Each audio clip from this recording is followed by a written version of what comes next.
Hey guys, and welcome back. Today we have a match against MapCRimSoNCobRa, and you guys don't even know how I'm looking forward to rating this match. This was a pretty spectacular match. Unfortunately, the match doesn't have an official ending. You can put your side of the field, your thoughts into it if you want to. I'm gonna put my thoughts into it. The disconnection happened because of his parents doing some stuff, and I don't know, it's not really important. Anyways, let's just get right to it. There was lots of good calls from his side of the field and my side of the field as well. So I'm gonna go for the Will-O-Wisp. I was pretty sure he's gonna switch out. Swampert does come in, eats the Will-O-Wisp and gets the burn, crippling him from the physical side. That is a magnificent sight to behold. Now, if he does have rest, he's eventually gonna need to show it, but for that we shall need to wait a little bit longer. Suicune is gonna come in here. I'm thinking, okay, I can probably Calm Mind. The problem is Regice. At first I didn't check Regice's Smoke and Move full because I sort of wanna, I don't know, I guess a little bit surprise myself. And I didn't see that Psych Up is actually a standard set on Smogon. Well, it's not the most standard, but it is definitely in there, and I should have checked because it did kind of took me by surprise, and it's a little bit of a threat now that he's at +1 special attack and +1 special defense. Pretty much an unstoppable special defensive tank at the moment. Actually, sort of a should have been called a tank. It's a little bit too powerful, but. Machamp, of course, comes in here. I was thinking, okay, he's probably gonna go for the T-Bolt. He still doesn't know too much about my team, so he's probably just gonna play it safe by going for the super effective move. Luckily, Lefty does go first on my behalf, meaning that I can outspeed. He's gonna switch out to Skarmory as I'm gonna go for that cross chop, and it looks like a solid 4-hit, which is very impressive because this really does give you realizing how second duration Skarmory was great. Third duration it got crippled. But then a little bit later it got roost, so it was even greater. It really shows how Skarmory has advanced and kind of gone down, degrade, and then increase. It's actually quite interesting to see because, as you can see, he did roar on my Magneton. Excellent play in his part. He was predicting me to have something like this. I mean, you don't see this kind of plays being done. People just tend to spike away, but MapCRimSoNCobRa knows better not to do that because I would have blocked him and take him out like that. Anyways, Houndoom switch. I didn't want to go to Magneton twice just in case he switches out to something that can deal with my Magneton.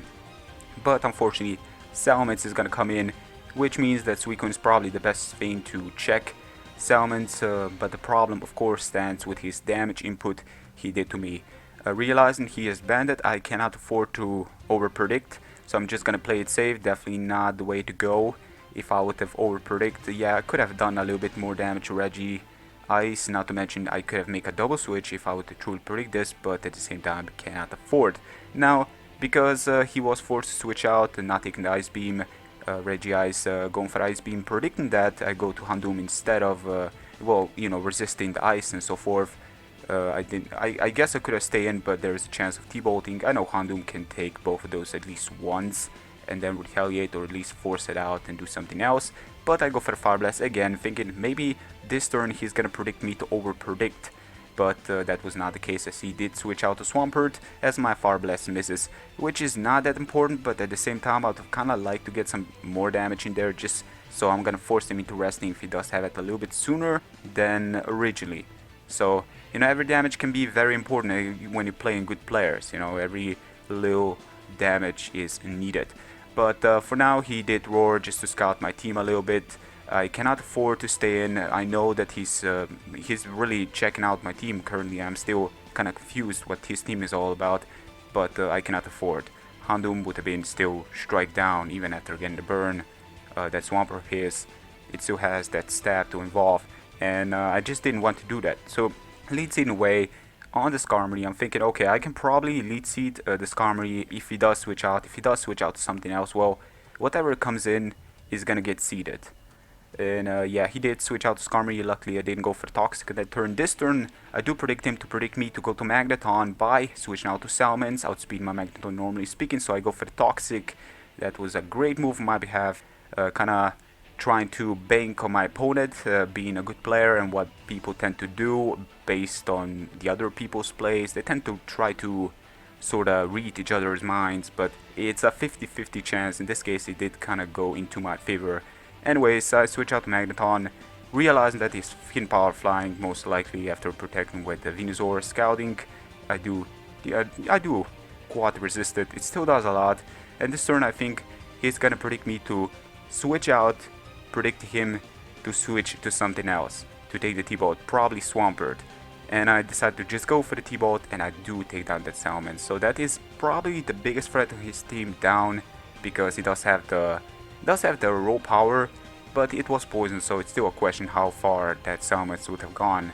But at the same time, if he would have switched out, then Salamence would have still dished out a lot of damage towards my team, being that it is pretty fast when compared to my team in general. Metagross is gonna come in. I know I have a good Pokemon for Metagross, a good answer for it. Just gonna switch out to it, and he's gonna proceed to Earthquake. I don't see Earthquake really being a two-shot after this. Well, now it can be, but previously I didn't see it being a two-shot. He may go for the Explosion, but that's gonna cost him his Metagross. Still not too sure. I know he's got lefties, he's not banded like his Salamence, but I'm just gonna go for a Surf. Didn't want to, just get some damage there. If stuff comes down to worse, I can always go to Dugtrio, trap that Metagross, and proceed to take him out. I have two trappers in here, Skarmory, and all his Pokemon are kind of weak to Dugtrio, except a couple of them. But yeah, his team is kind of weak to Magneton and Dugtrio. Anyways, Magneton, maybe he's gonna think that I will not switch out to Magneton because it's a little bit too obvious.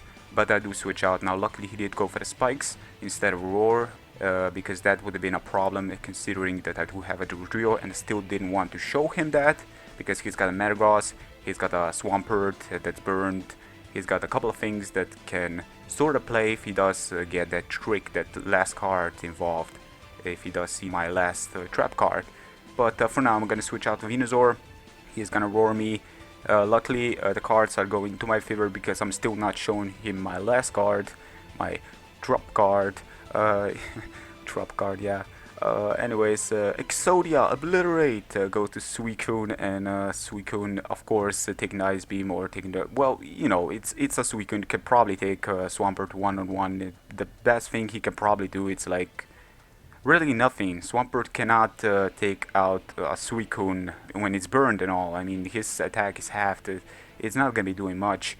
And he switches out to Starmie as I go for the Surf. Yeah, I know. Starmie, it's weird, but I was going for the Surf here, seeing how much that did. It kind of gave me realizing it's a defensive Starmie, and now I'm really skeptical. Okay, I'm kind of looking just to be sure that my Dugtrio is actually Choice Banded, and I'm thinking, okay, you know what? This guy may actually make a switch just because of how he was playing. Maybe he's gonna rely on me making a switch because it's a little bit obvious. It's a Starmie with T-Bolt. I'm probably gonna switch out, probably even to Venusaur, who knows. But I stayed in and just go for the Surf, banking on him switching out, and he did switch out. Regice would have been the next switch I would predict, but Metagross was definitely not the case. I was kind of predicting the Regice, predicting the Venusaur, but he did switch out Regice now. He doesn't want to take any more damage, any more unnecessary damage with Metagross. He still thinks that it's a reliable essence on his team, but in all honesty, I don't know how reliable he is because he still didn't see my last Pokemon, and it's pretty much a goner. If I can somehow, if he takes something on my team down, that with a Metagross, that Metagross is down. But still, he's gonna go for the T-Bolt, get the Paralyzation. I'm gonna go for the T-Bolt just to get some damage. That was my plan, to cripple this Regice. So again, my whole plan in this match is to get significant amount of damage in there to where his team can be destroyed by the Dugtrio. It's not the most reliable strategy, but currently it's kind of working. T-Bolt did some damage on the Regice, and the Paralyzation, it's just there. It doesn't really matter. He's gonna go for rest. Should have seen it coming, but I didn't, and I get the Paralyzation.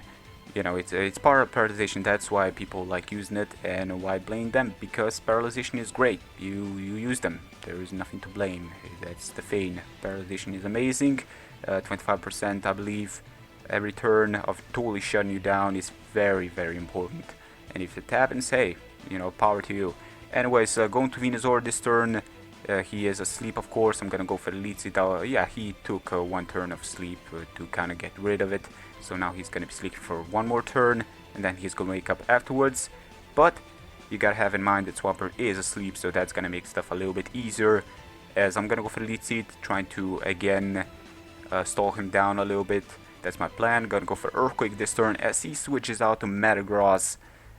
Being lead seat at his Regice, I was kinda expecting him to switch out probably to Starmie, but now I'm starting to, this is the time I start to realize that his Starmie probably doesn't have Psychic, just because he's a bulky spread, and he may probably have Rapid Spin or Recover, which means that he probably has that Bolt Beam combination with Surf. So that is important to note, because I have Venusaur and I have Machamp. Both of them can sorta handle or at least damage the Starmie to where Dugtrio can take it out without a doubt, one-on-one.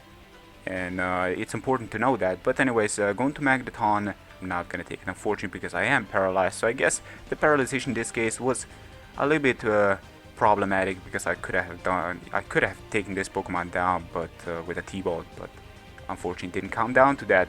Still, gonna go to my trap card. Gonna go for the Obliterate, Exodia. I should have really named this Pokemon Exodia, but I'm just gonna go for Earthquake, take it out. His Starmie is gonna come in, and this is the turn where stuff get a little bit dangerous. As you can see, I still have all my 5 Pokemon. He's got 3 Pokemon left. It took him forever to take one of my Pokemon down, but this Starmie is a threat. Still, I'm gonna switch out to Suicune, thinking, well, he's probably gonna Surf. But now that I do start to realize that he's got, yeah, here is where the disconnection happened, unfortunately, as you're gonna see in a second. 3, 2, 1. Yeah, the communication error. Here is where I put a couple of useful information for you guys to decide how the ending would have happened. Realizing that Starmie, the Famous Suicune is important. I could have switched out Venusaur, which would probably been my next move to go for against the Starmie. Realizing he doesn't have Psychic, he probably, the Suicune could have probably forced him to T-Bolt me, and that would have guaranteed me he's got Bolt Beam, and he probably has Rapid Spin or the Recover for his last moves as well. Surf, combination, no Psychic Stab involved, making Machamp and Venusaur easily handling Starmie. Now, you gotta have some stuff in mind. Pert runs Ice Beam, that probably means that he is minus speed nature, which means that Machamp can normally outspeed it by 6 points. He's got 146 speed, and Pert with minus speed nature is 140. That's quite important to note. Down there you can see some calculations to give you guys some more ideas of how the game would have ended. CB, Dugtrio's Earthquake, does around 62, well, more like 63% to 74 guaranteed to hit. My plan would have been to damage the Starmie, probably the biggest threat. Machamp could have handled the Regice, not to mention it's a Sleep Talker, so it even activates the Guts. With little luck involved, I could have gotten some Guts boosted Rock Slides or maybe even Cross Shot. That would have done a lot towards his Starmie and pretty much towards his whole team, because Cross Chops with Guts, those are some powerful things. But as you can see, Cross Chop against the Starmie still does a significant amount. A defensive Starmie, that is 252 HP, 252 speed. And what else did we have? Rock Slide pretty much does the same amount as Cross Chop, but the Venus less chance to miss. And yeah, as you can see, plus 140 EV special attack Regice T-Bolt versus Champ did that amount of damage, and that is why I started to realize that that may just be the Smoke and EV spread on Regice with Psych Up, because of the amount of damage that T-Bolt did on my Machamp. So that's how I start to calc on it. It's a little bit more offensive. Venusaur against Starmie cannot handle it one-on-one. Swampert can be a problem against Venusaur, but Venusaur can lead seed it, can protect, can toxic, can force him to rest again. Then I can damage it, go to the Dugtrio, take it out. The thing is, nothing of these 3 Pokemon can switch out because of the Arena Trap. So my plan would have been to damage them, maybe even sacrifice my Pokemon, but then go to the Dugtrio and pretty much just revenge them in return. It's kind of easy to say if this would have worked out, because again, Swampert probably the biggest threat, as seen right here, because of his defensive bulk. But then again, if I would have preserved my Suicune, could have rest there, and Swampert wouldn't have been a big of a threat as it could have been. Roar, of course, would have been a pain, but again, I believe that I should have been at least one turn ahead of him to have this game in the bag. Yeah, that was the game. Yeah, what can I say? It's unfortunate what happened. The game actually took us quite long because it was 40% speed. I'm not too sure what happened. I believe it's the connection of ours. Because yesterday I was having a really good connection going, but today for some reason it didn't go anywhere. So that's another reason why I felt like uploading this, because there was lots of good moves on his behalf and lots of good moves on my behalf. But I definitely gotta give him props for going for the roar on my Magneton, scouting just in case I have it. Now, that was a really good move. You just don't see that nowadays. Well, there's really no reason on doing it, being that we do have the team preview. But that was the game for today. I hope you guys have enjoyed, and if you're a new player, I hope you guys have learned a thing or two, I guess, from this match. I definitely learned a thing or two. Never to show my Magneton just on Skarmory just like that. Yeah, it would have probably worked on the others, but Crim just didn't allow it. Okay, that's gonna be it for today. I hope you guys have enjoyed, and yeah, check out this damage calculation test. The game could have gone both ways, just because you never know what can happen. Crits are part of the game. That may just been, but we will never know, I guess. Still, until next time, guys. Peace out.